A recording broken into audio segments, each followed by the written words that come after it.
ನಮಸ್ಕಾರ ಸ್ನೇಹಿತರೆ. ನೀವು ನೀರಿನಲ್ಲಿ ಮುಳುಗುವ ಚರ್ಚ್ ಬಗ್ಗೆ ಕೇಳಿದ್ದೀರಾ? ಕರ್ನಾಟಕದ ಹಾಸನ ಜಿಲ್ಲೆಯ ಶೆಟ್ಟಿಹಳ್ಳಿಯಲ್ಲಿ ಅಂತಹದ್ದೊಂದು ಅದ್ಭುತ ಸ್ಥಳವಿದೆ. ಬನ್ನಿ, ಇವತ್ತಿನ ವಿಡಿಯೋದಲ್ಲಿ ಈ ಜಾಗದ ರಹಸ್ಯದ ಬಗ್ಗೆ ತಿಳಿಯೋಣ. ಈ ರೋಸರಿ ಚರ್ಚ್ ಅನ್ನು 1860ರಲ್ಲಿ ಫ್ರೆಂಚ್ ಮಿಷನರಿಗಳು ಹೇಮಾವತಿ ನದಿಯ ದಂಡೆಯ ಮೇಲೆ ಕಟ್ಟಿಸಿದರು. ಇದು ಅದ್ಭುತವಾದ ಗೋಥಿಕ್ ವಾಸ್ತುಶಿಲ್ಪವನ್ನು ಹೊಂದಿದೆ.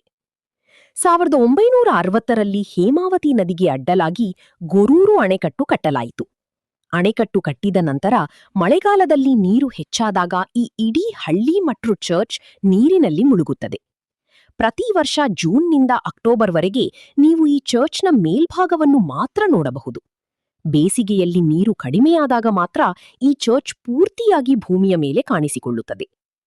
ಯಾವುದೇ ಆಧಾರವಿಲ್ಲದಿದ್ದರೂ ನೂರಾರು ವರ್ಷಗಳಿಂದ ನೀರಿನಲ್ಲಿ ಮುಳುಗುತ್ತಿದ್ದರೂ ಈ ಚರ್ಚ್ ಇಂದಿಗೂ ಗಟ್ಟಿಯಾಗಿ ನಿಂತಿದೆ. ಇದು ಪ್ರಕೃತಿ ಮತ್ತು ವಾಸ್ತುಶಿಲ್ಪದ ಒಂದು ವಿಸ್ಮಯ. ನೀವೇನಾದರೂ ಹಾಸನಕ್ಕೆ ಹೋದರೆ ಈ ಸುಂದರ ಸ್ಥಳವನ್ನು ನೋಡಲು ಮರೆಯಬೇಡಿ. ನಿಮಗೆ ಈ ಜಾಗದ ಬಗ್ಗೆ ಗೊತ್ತಿತ್ತಾ? ಕಮೆಂಟ್ ಮಾಡಿ ತಿಳಿಸಿ. ಇಂತಹ ರಹಸ್ಯಮಯ ಸ್ಥಳಗಳಿಗಾಗಿ ನಮ್ಮ ಚಾನೆಲ್ ಸಬ್ಸ್ಕ್ರೈಬ್ ಮಾಡಿ.